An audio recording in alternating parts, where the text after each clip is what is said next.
Okay, welcome back to the Boostly podcast, the podcast that gives you the tools, the tactics, the training, and most importantly, the confidence so you can go out there and get yourselves direct bookings. Today, on the mini series of Behind the Host, I'm really excited because we've got a host who looks after hundreds of units in an absolutely booming part of the world, a place which you need to be paying attention to because there's just so much going on. There's so much opportunity. And just by listening to this, you're going to get understanding of the mindset of what it takes to grow a large STR company, but also an idea of what opportunities there are in this part of the world. So let me introduce to you, we've got Mahwussh of One Perfect Group. She's the CEO, and she's going to be talking today about her business so you can learn from her experience. So welcome along. Thank you for joining me. Thank you so much, Liam. Happy to be here. So I know I've given you a bit of introduction there, but can you give me the elevator pitch of what is One Perfect Group? What does it consist of? So, One Perfect Group has three verticals. Our main leading brand is our short term rental company, which has been in the market for the past 8 years by the name One Perfect Stay. Like you mentioned, we are managing 100 of units across Dubai in the prime areas and in the secondary areas. And alongside One Perfect Stay, we have a real estate company because you see, in short-term rental, when you are the property managers, you're sort of entering the sales cycle rather late. And I'd like to be, at the brink where the investors taking that decision, where exactly to buy and why. So hence, I have One Perfect Real Estate, and most of these units that we get to manage for One Perfect Stay are unfurnished. And Mhm. I always had a flair of aesthetics and interiors. So that has gotten into One Perfect Space, which is our interior and renovations company. Talk us through why Dubai. Why is that the area that you're specializing in, and who tends to stay in the properties? To be honest, Dubai, because I've been here for the past 15 years, Dubai has always been home for the longest time. And of course, Dubai being the touristy place that it is, the focus is on hospitality. And to be honest, my entrance into this space was quite coincidental.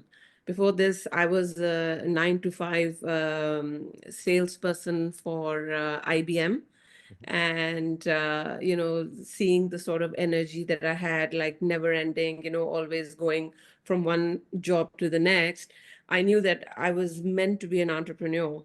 And so it coincidentally happened that I met the investor at the right time, where they were just about to put their unit on short-term rental. And I did it up. I did up the place for them aesthetically. I furnished it, and by the time I was finishing, I had a guest to stay there for a couple of weeks. So literally starting from one unit to hundreds of units. Uh, uh, and just because, Dubai is completely service and tourist centric space. So it just gave me that sort of a head start and a leverage to really grow into that sort of space.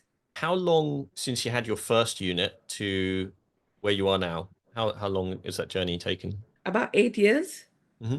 But And so, Dubai model is completely on management, right? There are different variants to short-term rental where people venture into rental arbitrage or master lease, and now, there's build to rent. But to start off with, the most flexible model is the management model, where you sort of split the revenue between yourself and the landlord, and that's the sort of model we follow in Dubai.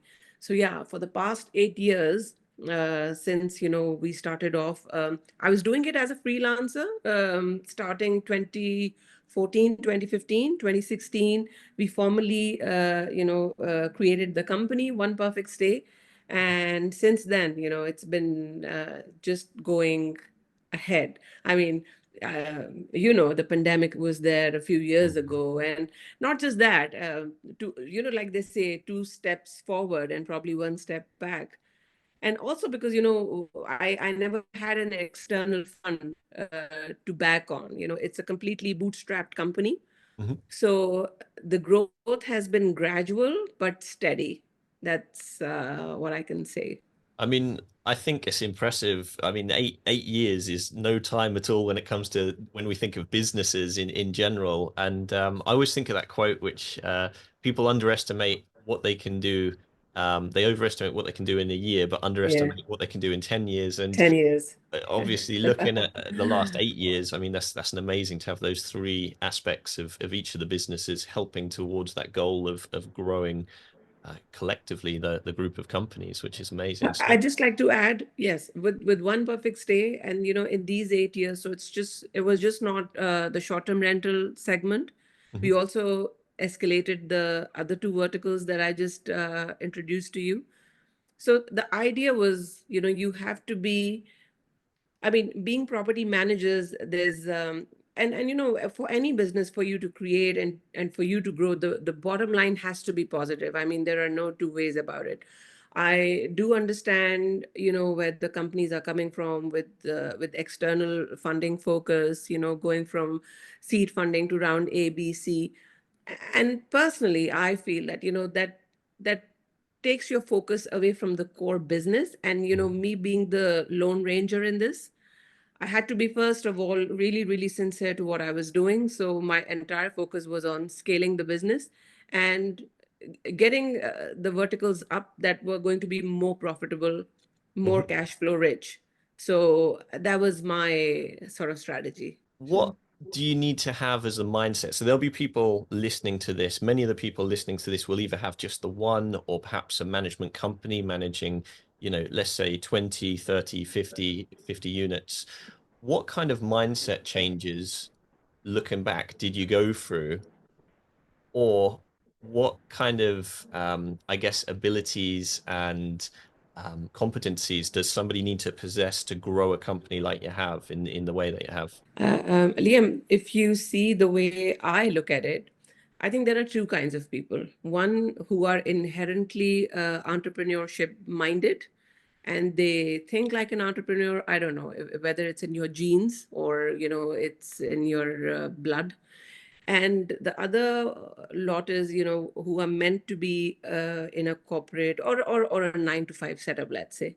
There are just no two ways about it. And even, when there are people coming to join my team and I'm interviewing them, that's the only thing I see, the mindset. It doesn't matter where you are in your life at that particular moment, but it's just about, where you want to go.